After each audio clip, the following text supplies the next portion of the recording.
Imaginar por un instante que la guerra no suena a disparos ni a explosiones, sino a un leve chasquido metálico, al giro casi hipnótico de unos rotores ocultos dentro de una caja de madera. Una luz que se enciende y se apaga mientras una letra sustituye a otra. No hay humo en el aire, no hay gritos, ni trincheras embarradas. Hay silencio. Un silencio denso, matemático, cargado de tensión, porque en ese silencio viajan órdenes que pueden hundir un convoy entero en mitad del Atlántico, cambiar el rumbo de una flota, decidir la vida o la muerte de miles de personas sin que nadie escuche el disparo. Estamos en los primeros años de la Segunda Guerra Mundial. Europa arde, pero el verdadero pulso no siempre está en el frente visible, está en el aire, en las ondas de radio. Mensajes cifrados atraviesan el continente como fantasmas invisibles, y Alemania confía en que nadie pueda atraparlos, entenderlos o descifrarlos. No es una confianza ingenua, es una fe casi religiosa en una máquina que consideran perfecta, inexpugnable, definitiva. El arma más poderosa no es un tanque ni un avión, es un código. Y aquí nace el verdadero misterio que vamos a recorrer. No es sólo cómo se descifra un sistema aparentemente irrompible, sino cómo una guerra puede depender de algo tan intangible como una combinación de letras. ¿Qué ocurre cuando el campo de batalla se convierte en una ecuación? ¿Qué pasa cuando el destino del mundo depende de que alguien en una habitación cerrada sea capaz de encontrar un patrón donde solo parece haber caos? Porque descifrar no es simplemente traducir, es anticiparse, es ver antes de que suceda, entrar en la mente del enemigo y caminar por sus pensamientos antes de que se materialicen en bombas o submarinos. Y eso es lo que hace que esta historia sea tan brutal. No estamos ante una aventura bélica convencional, estamos ante una guerra invisible donde el arma principal es la inteligencia. Piensa en la sensación de impotencia de los aliados en aquellos primeros compases del conflicto. Convoyes mercantes hundidos sin saber por qué los submarinos alemanes parecían anticiparse a cada movimiento. Operaciones militares frustradas por decisiones del enemigo que parecían casi proféticas. La sensación de estar jugando una partida en la que el otro conoce tus cartas, pero tú no tienes ni idea de las suyas. Esa es la angustia que respiraba el alto mando británico. No sabían que la clave estaba escondida en un mensaje que nadie podía leer. Y sin embargo, en medio de ese silencio cargado de amenaza, alguien empezó a sospechar que lo imposible quizá no lo fuera tanto, que detrás de la aparente perfección matemática podía haber una grieta, una rendija minúscula por la que colarse, porque toda creación humana, por muy sofisticada que sea, lleva dentro la huella de quien la diseñó y, por tanto, la posibilidad de ser comprendida. Este es el punto de partida.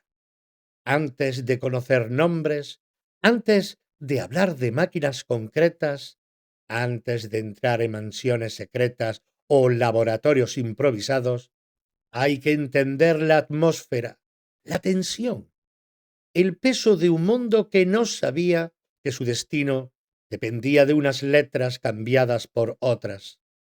La guerra estaba ahí, rugiendo, pero el verdadero combate se libraba en silencio. Y en ese silencio alguien estaba a punto de escuchar lo que nadie más podía oír. Escuchas Los misterios de la historia, con este que os habla, Eloy López. Hoy hablamos de Alan Turing, romper el código, romper al hombre.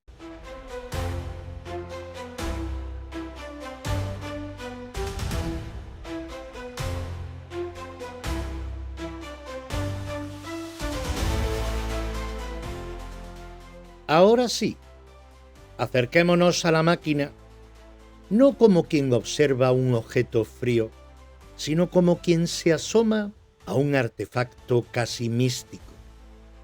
Una caja de madera con teclas de máquina de escribir y un panel de luces que parpadean como si tuviera vida propia. La llamaron Enigma, y no pudo tener un nombre más apropiado, porque eso era un enigma dentro del enigma. A simple vista parecía inofensiva, compacta, elegante incluso, pero en su interior giraban unos rotores metálicos que convertían cada pulsación en algo imprevisible. Tú presionabas una A y se encendía una Q. Pulsabas otra vez la A y ya no era Q, era M. Y a la siguiente, quizá Z. Cada tecla modificaba la posición interna de los rotores y ese pequeño movimiento alteraba completamente el resultado siguiente. No era un cifrado estático, era dinámico, vivo, cambiante, como intentar acertar un número que se transforma cada vez que lo miras. Lo verdaderamente aterrador no era solo el mecanismo, sino la cantidad de combinaciones posibles. Millones. Y además, cada día se cambiaba la configuración inicial.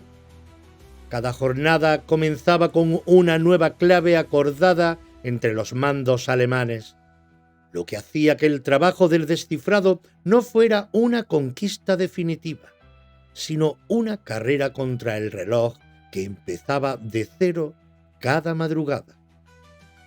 Imagina esa sensación. Si hoy consigues abrir la cerradura, mañana la cerradura es otra. Para el alto mando nazi, Enigma no era solo una herramienta, era un escudo invisible. Creían que ningún cerebro humano podía abarcar semejante complejidad. Y en parte tenían razón. Hacerlo a mano era prácticamente imposible. El número de combinaciones era tan abrumador que probarlas una por una habría llevado más tiempo del que duraría la guerra, y quizá del que duraría una vida entera.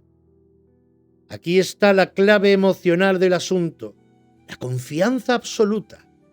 Alemania transmitía órdenes sobre movimientos navales, rutas de submarinos, ataques estratégicos, convencida de que nadie estaba escuchando. Esa seguridad cambió la manera de combatir. Cuando uno cree que sus pensamientos están blindados, actúa con una audacia distinta. La máquina no solo protegía mensajes, protegía la arrogancia. Pero toda máquina, por perfecta que parezca, tiene una debilidad. No necesariamente en el metal o en el cableado, sino en la lógica que la sostiene. Porque Enigma, con toda su sofisticación, había sido diseñada por humanos, y lo humano, aunque brillante, no es infalible. Cada lección en el diseño, cada decisión en el sistema de rotores, cada procedimiento operativo era una pista potencial. Y aquí empieza a latir el verdadero misterio técnico. ¿Cómo se ataca algo que no se puede atacar frontalmente? No puedes romper la máquina, no puedes interceptar físicamente cada dispositivo. Lo único que puedes hacer es entenderla mejor que quien la creó, penetrar su lógica, anticipar su comportamiento. Enigma representaba algo más que tecnología. Representaba la ilusión de invulnerabilidad, la creencia de que la matemática puede ser una fortaleza inexpugnable. Y durante un tiempo lo fue.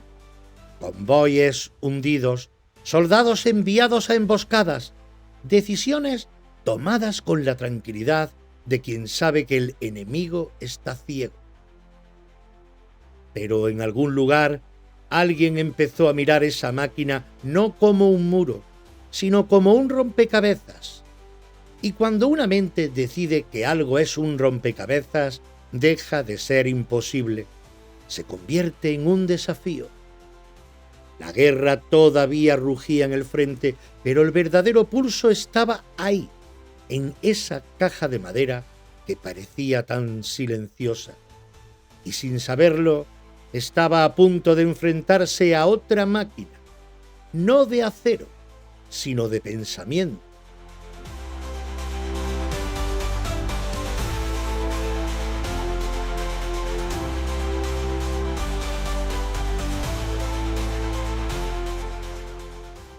Dejemos la máquina un momento, porque para entender lo que viene hay que mirar al niño antes que al genio, al ser humano antes que al mito.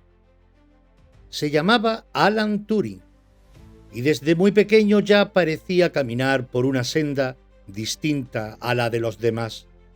No era el típico prodigio exhibido como espectáculo, era más bien un muchacho silencioso, introspectivo, con una mente que funcionaba como un engranaje interno que nunca se detenía.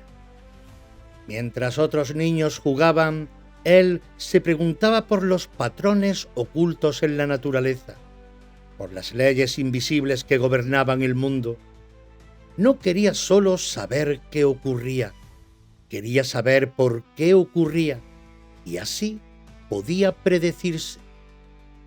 Hay algo profundamente hermoso y trágico en los cerebros adelantados a su tiempo.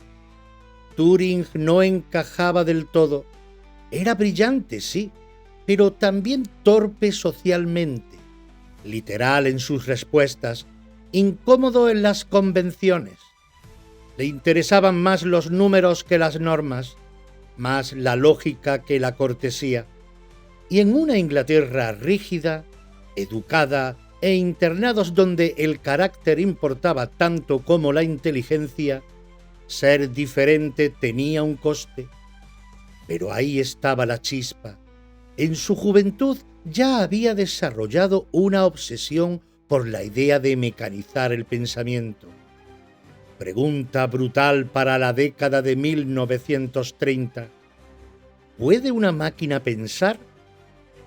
Antes incluso de que existieran ordenadores como los entendemos hoy, él ya estaba formulando el concepto teórico de lo que más tarde se conocería como la máquina de Turing.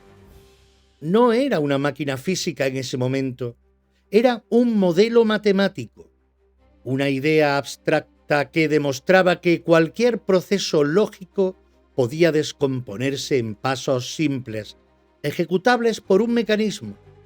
Y esto es revolucionario en un nivel que a veces no se comprende del todo, porque lo que estaba haciendo no era solo resolver ecuaciones, estaba definiendo los límites de lo computable, estaba trazando la frontera entre lo que puede calcularse y lo que no, plantando la semilla de la informática moderna décadas antes de que el mundo supiera que la necesitaría.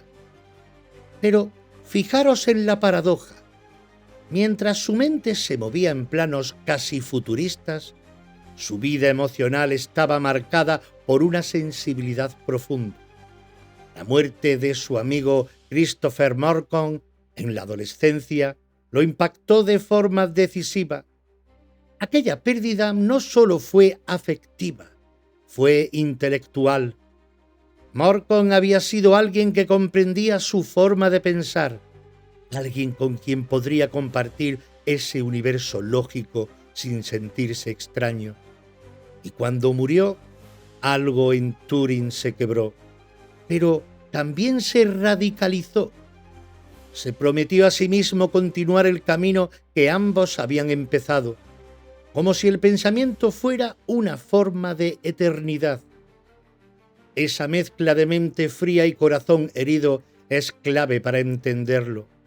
No era un robot humano, era un hombre intensamente emocional que había encontrado en la lógica una forma de orden frente al caos del mundo. Y cuando estalla la guerra, esa mente distinta, incómoda, brillante, se convierte en exactamente lo que el Reino Unido necesita. Porque romper un código como Enigma no requería solo disciplina, requería imaginación, requería alguien capaz de pensar fuera del patrón convencional, alguien que no aceptara que algo es imposible solo porque todos dicen que lo es. Y ahí es donde la historia empieza a girar, no por una bomba, no por un general, sino por un hombre que desde niño había aprendido a ver el mundo como un sistema que podía entenderse si uno encontraba el algoritmo correcto. El genio estaba listo, el mundo todavía no sabía que dependía de él.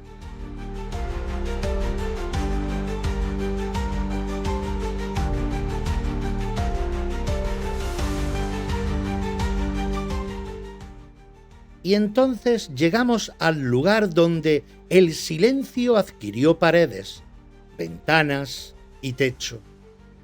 Un lugar que, visto desde fuera, no parecía destinado a cambiar el curso de la guerra. Una mansión victoriana rodeada de jardines en la campiña inglesa. Discreta, casi anodina, pero allí, entre sus muros, latía uno de los secretos más decisivos del siglo XX. Bletchley Park. No era un cuartel tradicional, no había desfiles ni grandes discursos. Lo que había eran mesas llenas de papeles, pizarras cubiertas de símbolos, tazas de té frío y mentes trabajando al límite de su capacidad. Matemáticos, lingüistas, campeones de ajedrez, expertos en crucigramas, profesores excéntricos, jóvenes brillantes, reclutados casi como si estuvieran entrando en una sociedad secreta, porque en cierto modo lo era. El gobierno británico sabía que el combate no se libraba solo en el frente.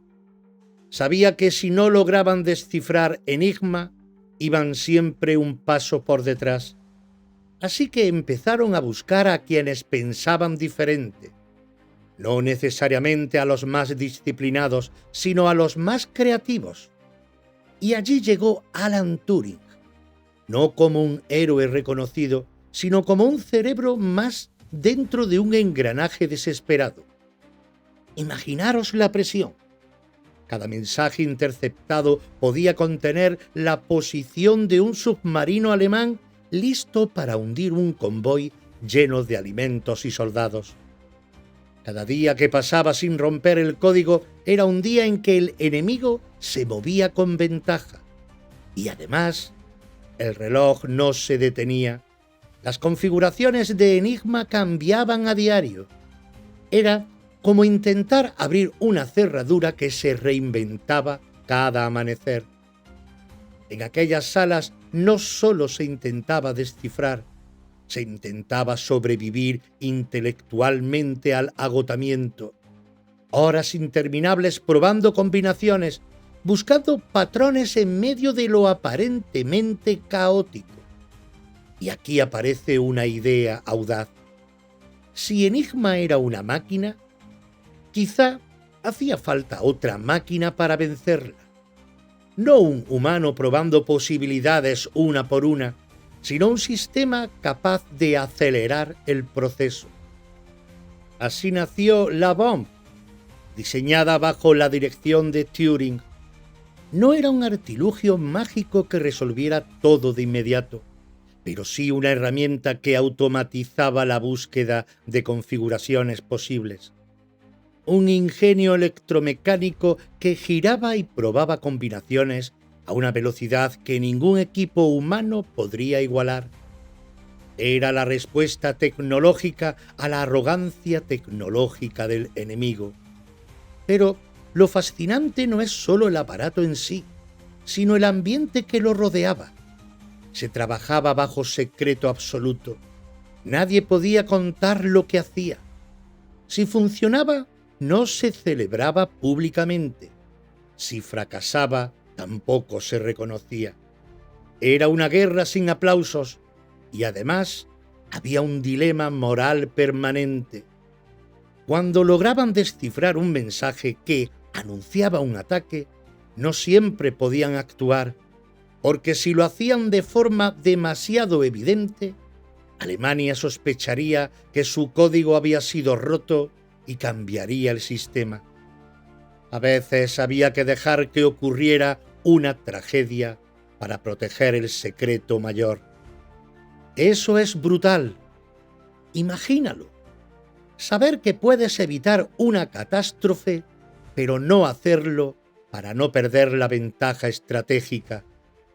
La guerra invisible no solo era matemática, era profundamente ética. Bletchley Park no fue solo un centro descifrado, fue el laboratorio donde nació el mundo digital moderno, porque en ese esfuerzo por romper códigos se sembraron las bases de la computación electrónica que vendría después. Sin ese lugar, sin esa concentración de talento forzada por la urgencia bélica, quizá la informática habría tardado décadas más en desarrollarse. Mientras en Europa caían bombas, en aquella mansión se libraba una batalla de símbolos y electricidad. Y poco a poco, casi en silencio, el muro que parecía irrompible empezó a agrietarse. El enemigo aún no lo sabía, pero en Bletchley Park ya estaban escuchando sus pensamientos.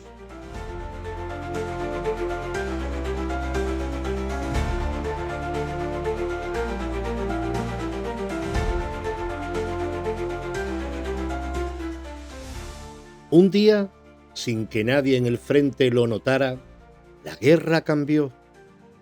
No hubo una gran explosión que lo anunciara, ni un titular en los periódicos, ni una voz solemne proclamando la victoria.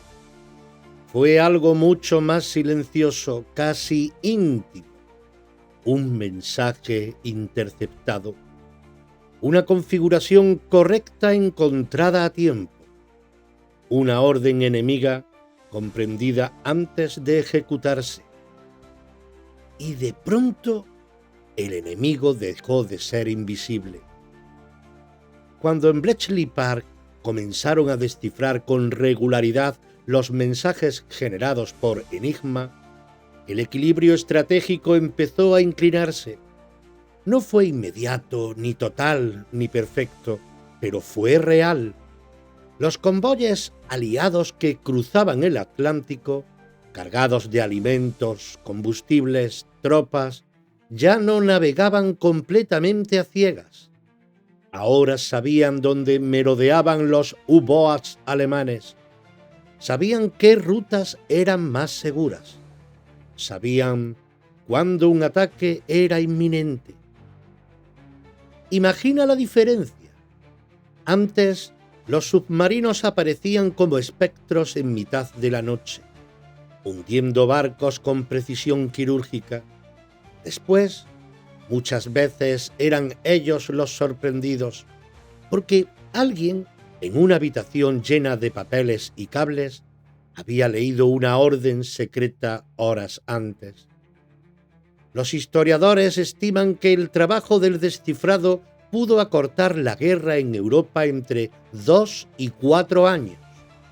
Es una cifra debatida, sí, pero incluso en el rango más prudente, el impacto fue colosal. Millones de vidas potencialmente salvadas. ¡Millones! Y sin embargo, nadie en aquel momento lo sabía. Pero aquí viene la parte más desgarradora. no todo mensaje descifrado podía traducirse en acción directa. Si cada convoy evitaba sistemáticamente los submarinos, Alemania sospecharía. Si cada emboscada fallaba misteriosamente, el alto mando nazi entendería que su código estaba comprometido. Y entonces cambiarían el sistema, reforzarían la seguridad y todo el trabajo se perdería. Así que hubo decisiones insoportables, mensajes que anunciaban ataques que no siempre podían evitarse, ciudades bombardeadas sin que se revelara que se conocía la amenaza, vidas sacrificadas en silencio para proteger un secreto mayor. Esa es la dimensión ética de esta historia, la que raramente se cuenta con toda su crudeza. La información era poder, pero también era una carga. Saber y no poder actuar siempre. Tener la llave y decir cuándo usarla. En esa tensión vivían quienes trabajaban en Bletchley Park. No eran solo matemáticos, eran guardianes de un secreto que pesaba sobre sus conciencias. Y mientras tanto, en Berlín, la confianza seguía intacta. La fe en Enigma permanecía firme. El enemigo seguía creyendo que hablaba en un idioma incomprensible. Y esa ilusión fue precisamente lo que permitió que la ventaja aliada creciera. Lo fascinante es que el mundo siguió su curso sin sospechar que una guerra invisible estaba inclinando la balanza. Soldados luchando en Normandía, civiles resistiendo en Londres, líderes tomando decisiones estratégicas, sin saber que en la sombra una mente distinta había abierto una grieta en la muralla matemática del Tercer Reich. La victoria no siempre llega con estruendo. A veces llega en forma de una letra que se enciende en un papel luminoso. A veces llega con un susurro eléctrico que cambia el destino del mundo.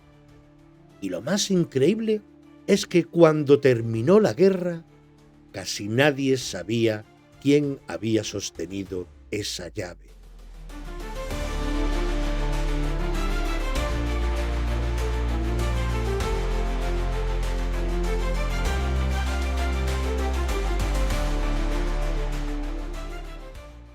Cuando las armas callaron, cuando las sirenas dejaron de sonar y Europa empezó a recomponerse entre ruinas y esperanzas, uno podría pensar que los nombres de quienes habían inclinado la balanza serían celebrados en plazas y libros.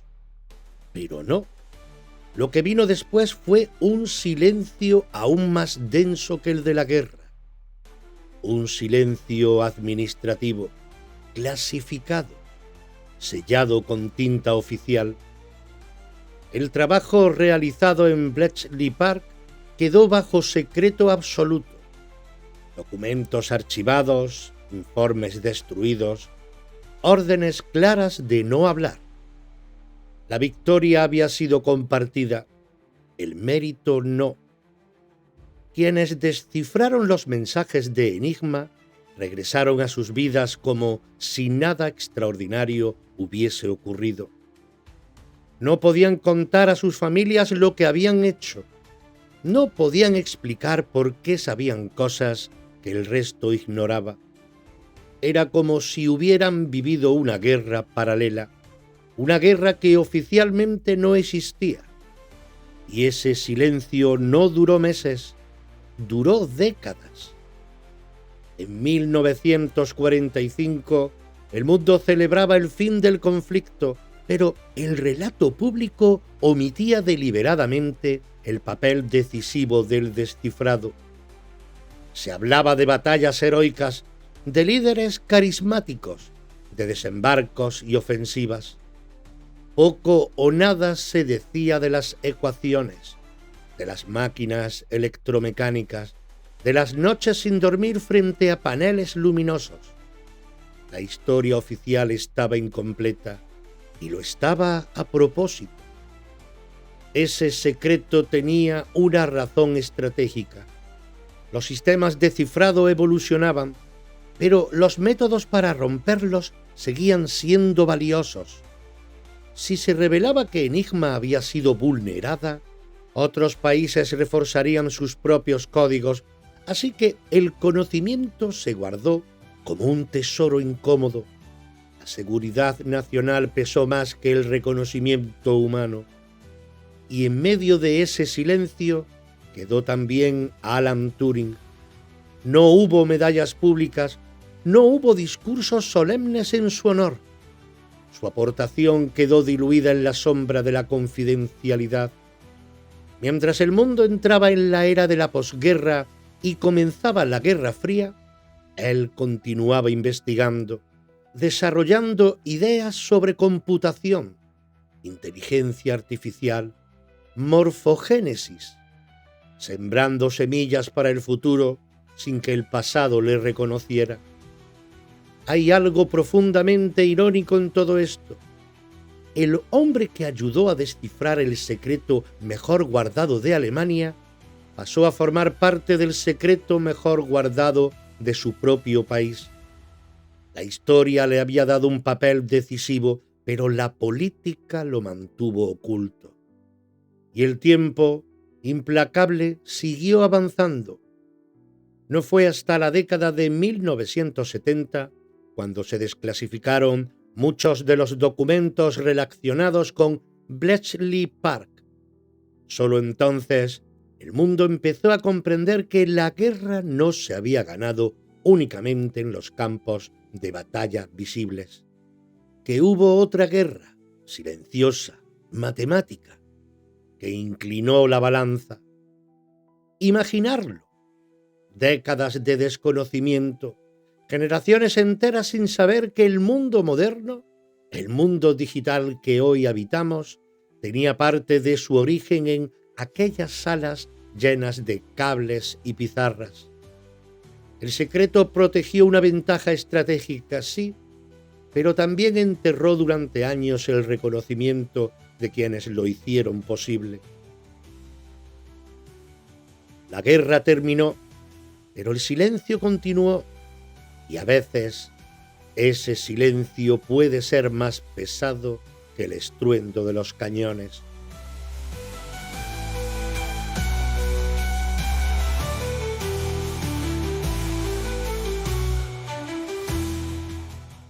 Entonces, cuando uno pensaría que después del silencio vendría al menos una vida tranquila, una existencia dedicada a la investigación, al reconocimiento académico, a la siembra de ese nuevo mundo digital que él había ayudado a gestar, llegó la caída. En 1952, en plena posguerra británica, el país que había sido salvado en parte por su genio decidió juzgarlo. No por traición, ni por espionaje, ni por error científico. Lo juzgó por ser quien era. Alan Turing fue acusado de indecencia grave, el término legal con que el Reino Unido perseguía las relaciones homosexuales entre hombres. Era aquella Inglaterra todavía rígida, marcada por una moral victoriana que sobrevivía a las bombas y a las pérdidas. Amar fuera de la norma era delito. La historia es casi absurda en su origen. Un pequeño robo en su casa, una denuncia, una investigación que deriva en la confesión de su orientación sexual. Y de pronto, el héroe secreto de la guerra se convierte en un criminal a ojos del Estado.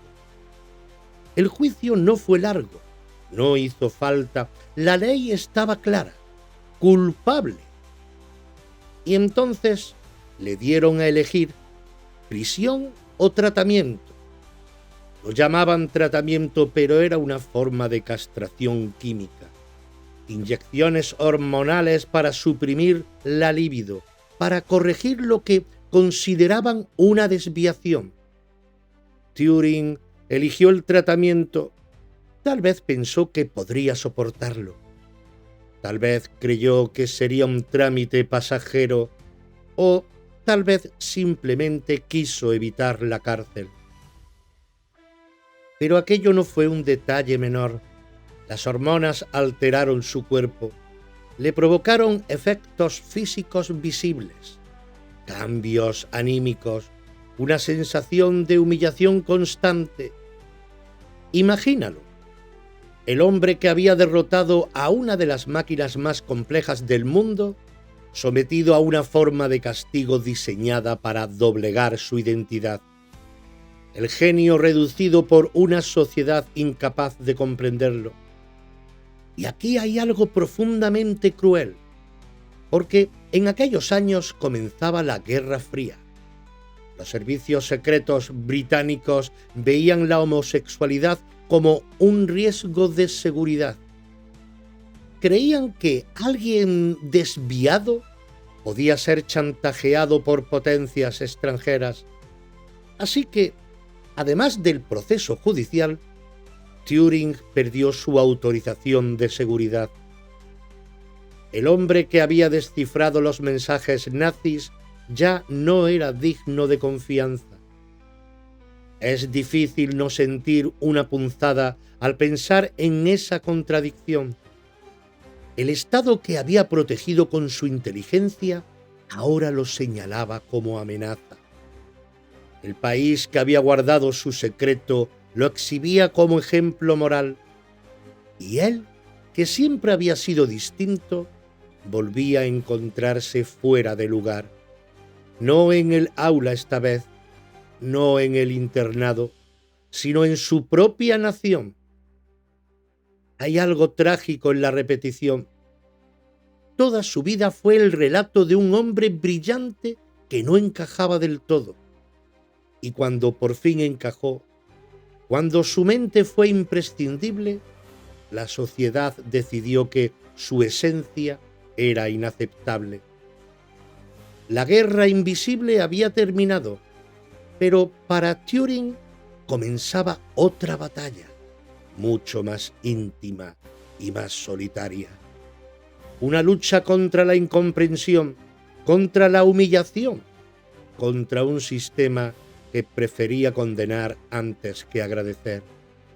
Y en ese punto la historia se vuelve incómoda porque ya no estamos hablando solo de tecnología ni de estrategia militar. Estamos hablando de una sociedad que fue capaz de salvarse gracias a un hombre y luego destruirlo por no ajustarse a su molde. Aquí el misterio deja de ser matemático, se vuelve moral.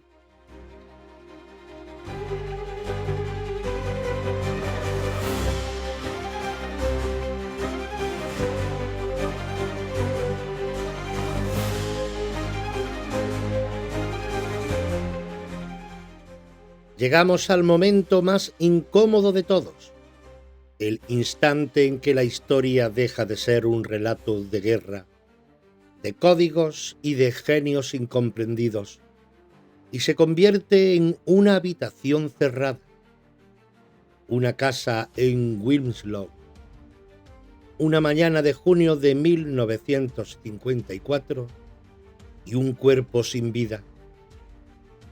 El 7 de junio, Alan Turing aparece muerto en su dormitorio. La causa oficial, envenenamiento por cianuro. Junto a la cama, una manzana mordida. La autopsia confirma la presencia del veneno. El veredicto del forense, suicidio. Y sin embargo, aquí el misterio vuelve a respirar. La imagen es poderosa. Una manzana impregnada de cianuro. Un genio que había sido humillado públicamente 2 años antes. Un hombre sometido a castración química un científico que experimentaba en su propia casa con sustancias químicas. La narrativa encaja demasiado bien como para no levantar preguntas. La versión más aceptada es la del suicidio. La humillación social, los efectos físicos y psicológicos del tratamiento hormonal, el aislamiento progresivo, todo eso pudo haberlo llevado a una decisión desesperada. Es una explicación coherente, dolorosamente coherente.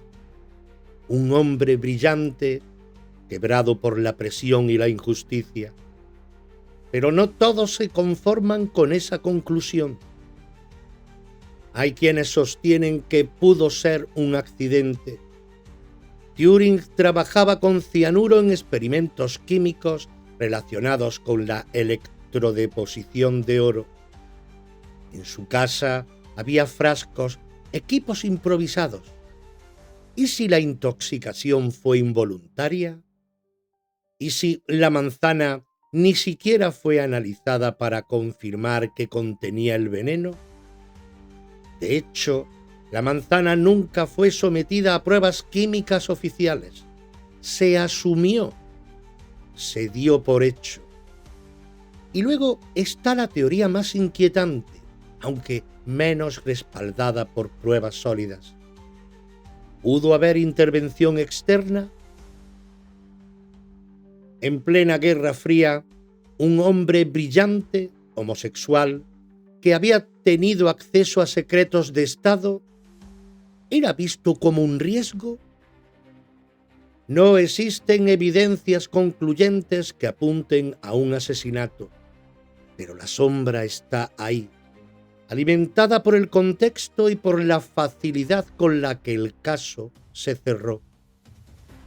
Lo que sí sabemos es que tenía 41 años. 41. Una edad en la que su mente aún estaba produciendo ideas adelantadas a su tiempo.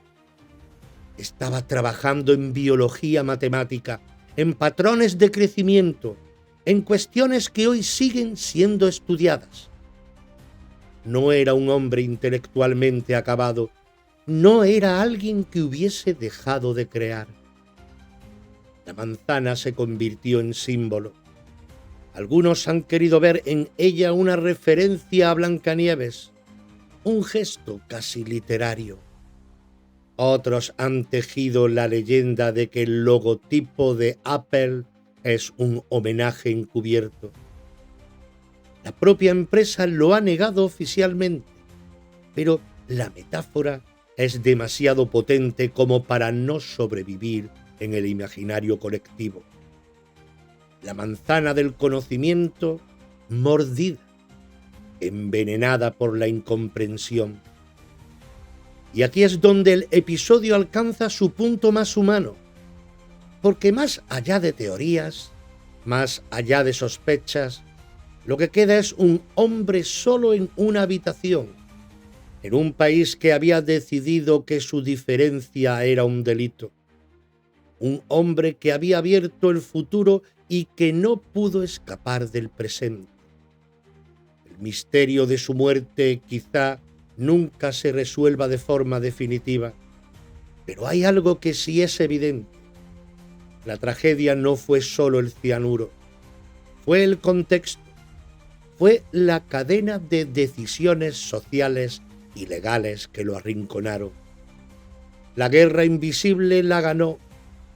La guerra moral, su propio país no supo ni quiso librarla a su favor. Y esa manzana sigue siendo incómoda.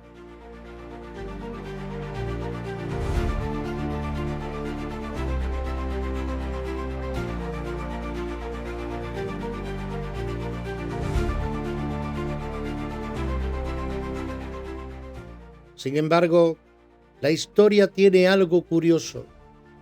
Tarda, pero a veces regresa.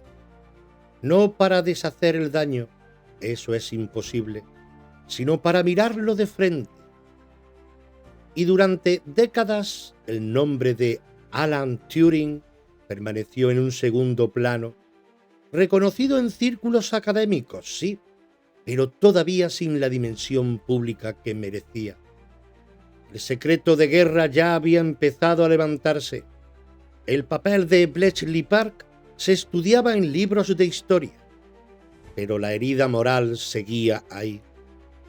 No fue hasta 2009 cuando el entonces primer ministro británico Gordon Brown emitió una disculpa oficial en nombre del gobierno.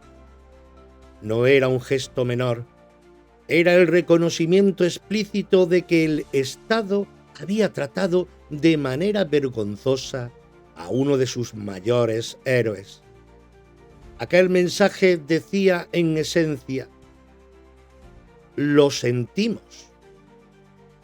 Pero el lo sentimos llegó 55 años tarde. 4 años después, en 2013, la reina Isabel II concedió a Turing un indulto póstumo, un perdón real que anulaba formalmente su condena por indecencia grave. El hombre que había sido criminalizado por amar fue declarado oficialmente injustamente tratado. Y aquel gesto no se quedó ahí. En 2017 se aprobó en el Reino Unido lo que popularmente se conoce como la Turing Law, una ley que permitió el indulto póstumo de miles de hombres condenados por las mismas leyes discriminatorias. Pero aquí viene la reflexión incómoda. ¿Puede un indulto póstumo reparar una vida rota? ¿Puede una disculpa estatal devolver los años de humillación, la pérdida de seguridad, la presión psicológica que lo rodeó? El perdón institucional tiene un valor simbólico enorme. Sí, es un acto de memoria, de justicia histórica, pero también es una confesión colectiva. Nos equivocamos. Y mientras tanto, el mundo que ayudó a crear seguía creciendo. Los ordenadores se multiplicaban, Internet emergía, la inteligencia artificial comenzaba a ser una realidad. Cada avance tecnológico llevaba en el fondo la huella de aquel modelo teórico que él había formulado décadas atrás. La máquina de Turing dejó de ser una abstracción académica para convertirse en la base conceptual de la computación moderna. Hay algo profundamente irónico y hermoso en eso. El mismo sistema que lo condenó por su diferencia terminó rindiéndole homenaje cuando ya no podía escucharlo. El mismo país que lo humilló terminó colocándolo en los billetes de 50 libras, convirtiéndolo en símbolo nacional, de criminal a icono, de vergüenza silenciada a orgullo británico. Pero el verdadero reconocimiento no está solo en estatuas o billetes, está en la conciencia colectiva, en entender que el progreso no nace de la uniformidad, sino de la diferencia, que muchas veces los que no encajan son precisamente los que empujan los límites del conocimiento. El perdón tardío no cambia el pasado, pero sí cambia el relato. Y al cambiar el relato, cambia también la enseñanza que dejamos a las generaciones futuras. Turing dejó de ser solo el genio que rompió enigma. Se convirtió en el símbolo de lo que ocurre cuando una sociedad no sabe proteger a sus mentes más brillantes. Y quizá ahí reside el verdadero cierre de esta parte de la historia. No en el indulto, no en la disculpa, ni en el homenaje oficial, sino en la pregunta que nos deja flotando. ¿Hemos aprendido realmente la lección?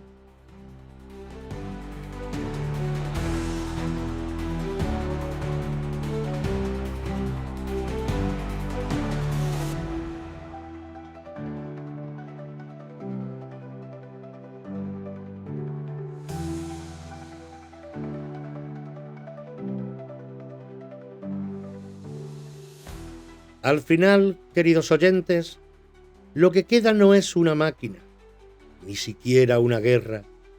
Lo que queda es una pregunta que quema despacio, como esas brasas que no hacen ruido, pero te obligan a mirarlas. ¿Qué clase de mundo somos si somos capaces de apoyarnos en un genio cuando nos conviene y de romperlo cuando nos incomoda? Porque Enigma no es solo la historia de un cifrado que parecía indestructible. Es la historia de una época que creyó que el secreto era más importante que la gratitud, y de una sociedad que confundió la moral con la ley, como si lo legal fuese siempre lo justo, como si la norma fuese sinónimo de verdad. Y ahí, en medio de todo, aparece Alan Turing, como una figura casi mitológica, pero no por lo grandioso, sino por lo humano, por lo brutalmente humano. Un hombre que vio patrones donde otros veían ruido, que convirtió el caos en método, que puso su mente al servicio de salvar vidas y que después fue empujado al margen por lo único que no era un cálculo, por lo único que no podía reducirse a un algoritmo, su identidad. A veces se dice que la historia es ingrata, pero aquí no es ingratitud, aquí es algo más duro. Aquí es una especie de canibalismo moral. Te utilizo, me salvo contigo y luego te devuelvo al fango porque me recuerdas lo que no quiero mirar de mí mismo. Lo terrible es que el mundo moderno, el mundo que presume de tecnología, de progreso, de avance, nace precisamente de personas como Turing, de gente que piensa distinto, que no encaja, que no pide permiso para imaginar, y sin embargo la sociedad tiende a premiar la obediencia y castigar la diferencia, hasta que necesita desesperadamente esa diferencia para no morir. Y fíjate qué símbolo más frío y perfecto. Durante décadas, todo lo de Bletchley Park quedó enterrado por secreto oficial. No era una conspiración romántica, era estado puro, estrategia pura, silencio institucional. Y ese silencio no solo ocultó un logro, ocultó también un agradecimiento que habría cambiado una vida, porque el reconocimiento no siempre es vanidad, a veces es aire, a veces es un no estás solo. Es la mano que te impide caer por un precipicio interior. Pero no hubo eso. Hubo décadas de nada. Y cuando por fin el Estado habló, habló tarde. En 2009 llega la disculpa oficial del gobierno británico. En 2013 llega el indulto póstumo concedido por la reina. En 2017 se amplían los perdones bajo lo que se popularizó como Turing Law. Y en 2021 su rostro entra en el billete de 50 libras. Todo eso es reparación simbólica, sí, pero también es confesión. Hicimos daño, solo que el daño ya estaba hecho y el hombre ya no estaba para escucharlo. Y aquí es donde este episodio deja de ser una historia interesante y se vuelve espejo, porque lo que le pasó a Turing no es solo un caso excepcional del pasado, es un patrón que se repite con otros nombres, con otros rostros, con otras causas. Cambian las palabras, pero el mecanismo es parecido. Se adora la genialidad cuando produce beneficios y se castiga a la humanidad cuando incomoda a la norma. Se aplaude la mente, pero se desprecia el alma. Se celebra el resultado, pero se desprecia al ser. Por eso, si es este programa tiene que dejar un eco, yo lo dejaría aquí.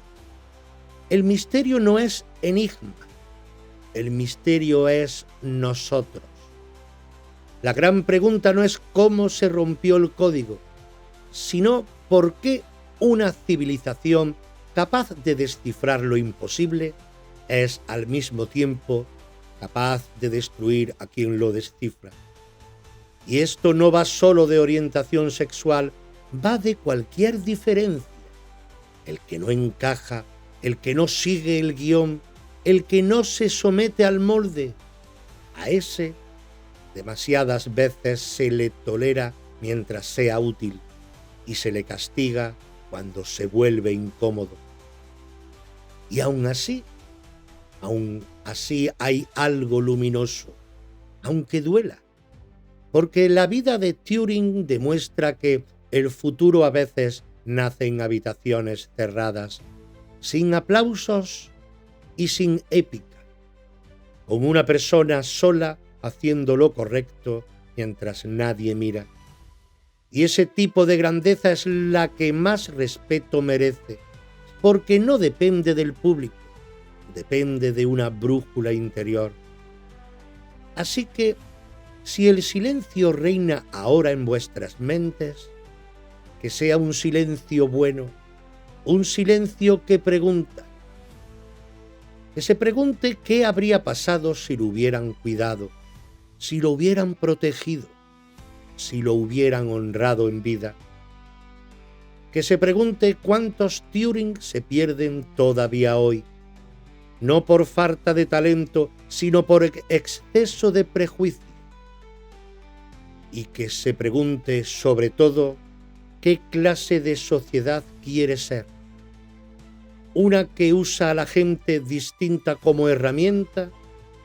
¿O una que entiende que lo distinto es precisamente lo que empuja al mundo hacia adelante? Porque al final, amigos, el verdadero código que hay que romper no era el de enigma. El verdadero código era el del miedo humano a lo diferente. Y ese, me da a mí, es el más difícil de todos.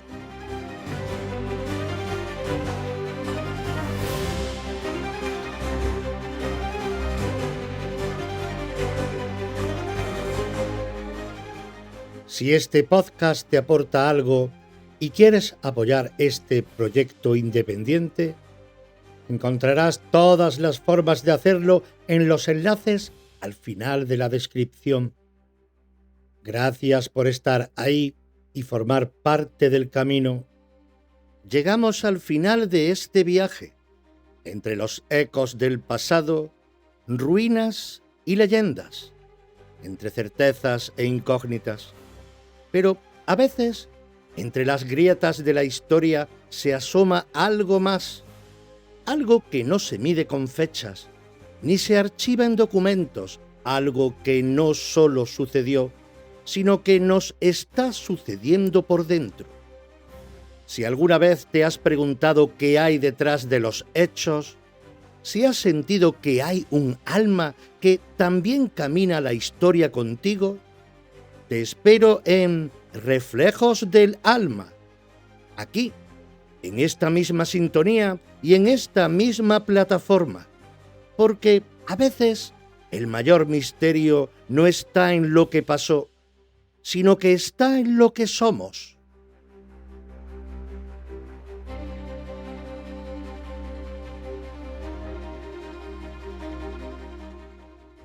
Este podcast y todos los creados bajo los sellos Reflejos del Alma y Los Misterios de la Historia son propiedad intelectual de la Asociación Cultural Reflejos del Alma, ACRA. Su producción, creación y realización corresponden íntegramente a dicha asociación.